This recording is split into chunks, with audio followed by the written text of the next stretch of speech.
न्यायदेवताच्या खुर्चीवर कोणीतरी राक्षस प्रवृत्तीचा माणूसच बसलेला आहे. असा टाइमपास करणारा मॅजिस्ट्रेट अशा खुर्चीवर नसला पाहिजे. मराठी न्यूज वेबसाईट प्रत्येक अपडेटसाठी isakal.com ला नक्की भेट द्या. खरं तर काय म्हणावं काय सांगावं, न्यायदेवता म्हणतो पण त्या न्यायदेवताच्या खुर्चीवर कोणीतरी राक्षस प्रवृत्तीचा माणूसच बसलेला आहे. शेवटी ज्याची विचारसरणी चांगली नाही. न्यायदेवतावर आपण विश्वास म्हणतो पण न्यायदेवताच्या खुर्चीवर बसलेल्या व्यक्तीवर आमचा विश्वास नाही, माझा तरी व्यक्तिशा नाही.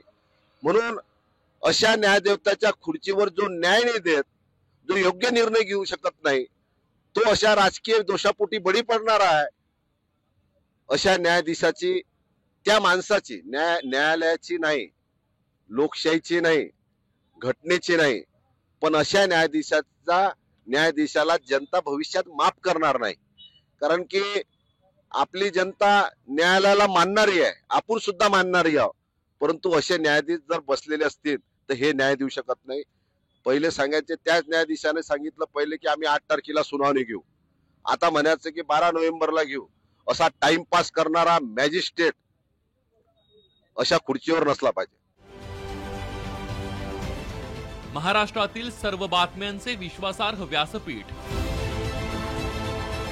सकाळच्या सर्व सोशल मीडिया प्लॅटफॉर्मला लाईक, फॉलो आणि सबस्क्राईब करा. तसंच सर्व नोटिफिकेशनसाठी बेल आयकॉन प्रेस करायला विसरू नका.